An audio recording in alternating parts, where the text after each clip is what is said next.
Harry, it has been a pleasure always to having you here, and it is a pleasure, and it will be a pleasure to have you here in Granada. And now we work together since years already, and I remember really remarkable concerts with nice programs. And let me start with the first question. I have the feeling that the composition of your programs is made quite smart and creative. In this case, we play two symphonies by Haydn, the number 49 and 82, and two really beautiful pieces by Richard Strauss. What is the idea behind selecting these two composers and combine? Well, it's really, for me, it's really important that orchestras play Haydn.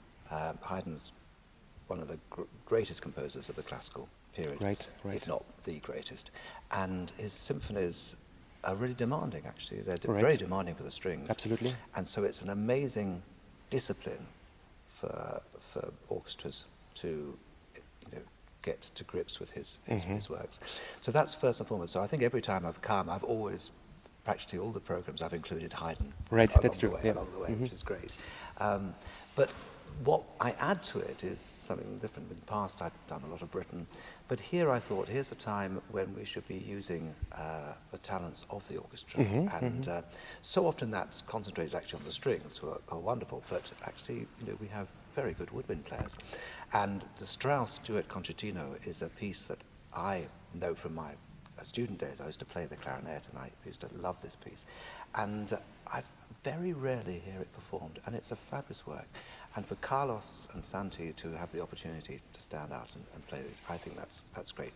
So then for me it was very simple to find another small piece by Strauss to include in the program. What better than the sextet?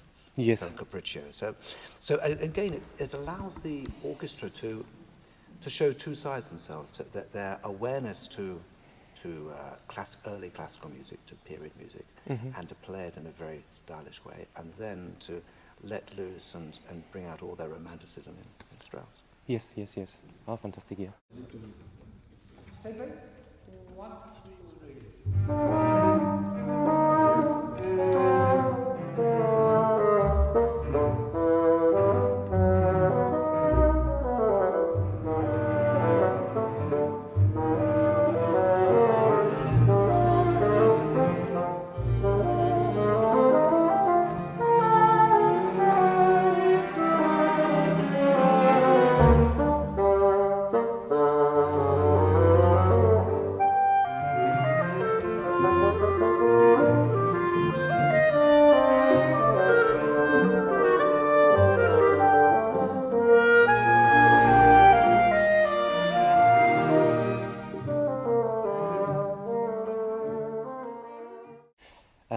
Harry, your style of conducting is quite physical, and you also ask the members of the orchestra to play in a physical way and express in body language the music. Does this eventually come from conducting choirs? No, far from it. No, purely from, probably more so from my work with Baroque music. Right. And when I work with Baroque music and my own period orchestra and my period orchestra in America, my accent is on this music is tantamount. It's based from dance and things. It needs to be physical.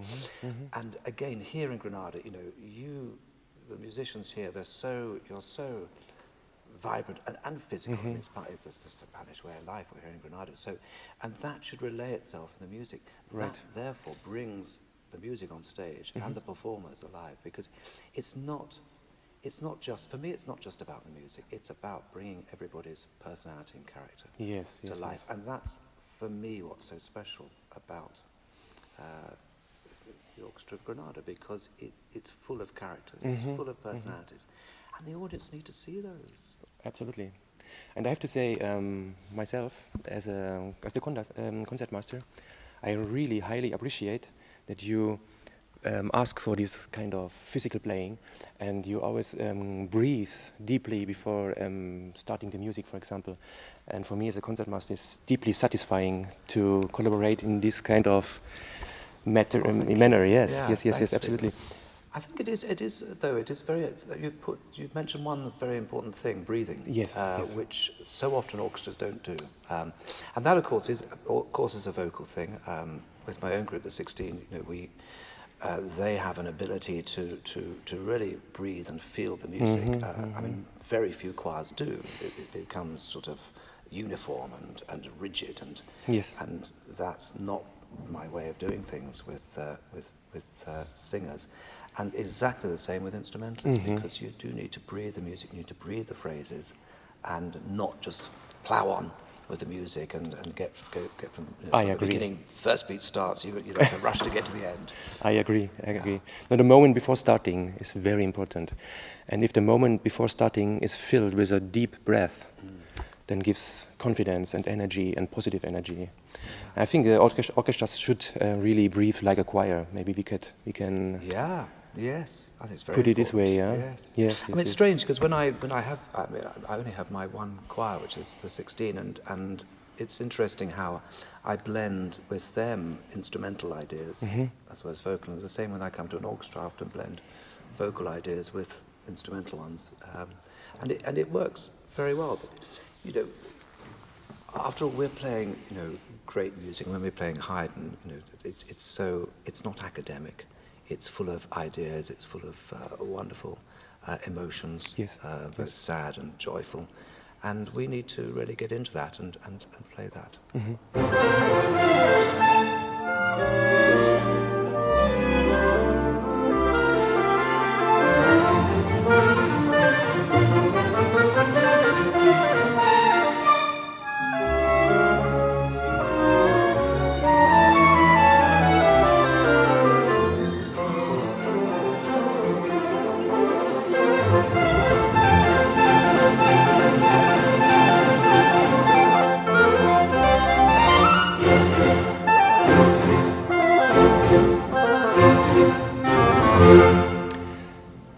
Harry, are there any further projects planned with you? Because you are our principal guest conductor and you are highly appreciated here, and the audience loves you, the orchestra loves you.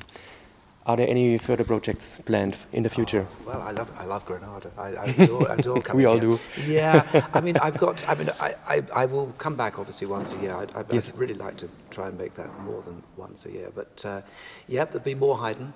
And actually, in the not too near future, I'm really hopeful that we can make some works of James Macmillan. James Macmillan is one of the greatest composers alive today. He has a big association with myself and the 16. And in 2016, he's writing a Stabat Mater for string orchestra and choir. And so that is my aim. That I'll be coming back every year, but I hope by 2017 we'll be able to do the Spanish premiere with. Wow! Because I'd love to do it with Granada. That sounds like a really fantastic vision. It's great. We're sowing the seeds, and hopefully we can make it all work. And I know there are very difficult times, but I think what is really important and what this orchestra can really achieve is that you are a vibrant orchestra, an orchestra who believe in what they play, and that's really important. That doesn't, that sounds an obvious thing to say about orchestras, but believe me, it does not happen in every orchestra by any means. And the sheer enjoyment of music is something we can really build on, and build on the fact that the Orchestra of Granada is full of fantastic talent and deserves fantastic recognition everywhere. So I think a vibrant orchestra needs a vibrant conductor, and you are really always giving a positive energy. All of your potential is coming right away, right into the orchestra, and we appreciate so much that you come here. It's a joy for me, honestly. I love music. I love this orchestra. So. And for us too. So I really hope to see you soon in the future. And thank you very much for this conversation. It's a pleasure, Friedemann. Thank you. Thank you.